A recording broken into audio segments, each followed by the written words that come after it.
Félix Strauss-Kahn entre les mains de la police à New York. L'abolition de la peine de mort en France.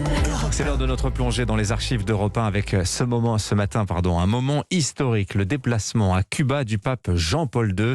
C'était le 22 janvier 1998, première visite d'un souverain pontife sur l'île communiste. Bonjour Élise Dangean. Bonjour Dimitri, bonjour à tous. Élise, après des années de répression anticatholique, le régime de Fidel Castro a donc ce jour-là décidé d'ouvrir ses portes au pape. Absolument, pour une visite de 5 jours très attendue de Fidel Castro lui-même, qui voulait voir le pape se dresser contre l'embargo imposé depuis 1962 par les États-Unis, et des Cubains qui espéraient un peu plus de souplesse de la part de leur régime, comme le raconte Jean-Bernard Cadier, l'envoyé spécial d'Europe 1 qui a couvert l'événement.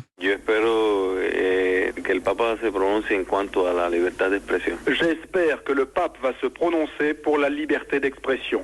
Gustavo est le seul à avoir bien voulu se prononcer sur cette question, ce qui prouve qu'il reste du chemin à faire. Alors pour l'occasion, le régime castriste avait mis les petits plats dans les grands. Il avait autorisé les Cubains à fêter Noël un mois plus tôt, une première depuis plus de 30 ans, et les avait appelés à suivre la messe pontificale de Jean-Paul II. D'ailleurs, à son arrivée, le pape a été accueilli par Fidel Castro en personne, qui avait pour l'occasion troqué son habituel treillis militaire pour un costume cravate. Bienvenido a Cuba. Voilà, autant d'attention auxquelles le souverain pontife a répondu sans ambiguïté. Que Cuba se abra al mundo y que el mundo se abra a Cuba. Que Cuba s'ouvre au monde et que le monde s'ouvre à Cuba, autrement dit que l'embargo des États-Unis soit levé. Ouais, il allait encore plus loin, le pape à l'époque. Et oui, Jean-Paul II a prié pour que Cuba offre à chacun un climat de liberté, un message accueilli avec une joie immense, notamment par les catholiques pratiquants de l'île, réduits au silence depuis les années 60. Écoutez la ferveur de ceux qui ont escorté la papamobile dans les rues de la Havane.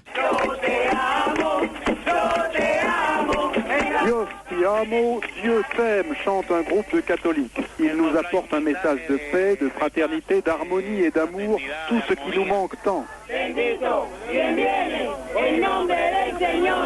Béni soit celui qui vient au nom du Seigneur. Les catholiques pratiquants en croient à peine leurs yeux. Les voilà qui ont le droit d'entonner des cantiques sur la place de la Révolution, dans un pays où les processions sont toujours interdites par la loi. Mais ce changement de ton a tout de même laissé toute une partie de la population très sceptique. Tout le monde a commencé à être religieux, catholique, parce qu'avant tout le monde était normal. Maintenant c'est la mode. Je ne crois pas que ça sera tellement durable.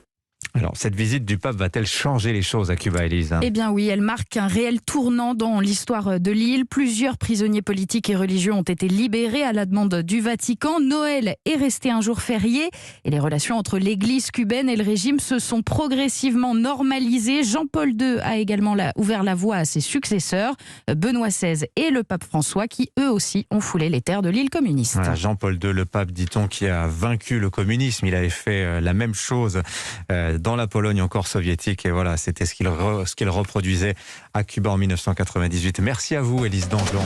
Il est bien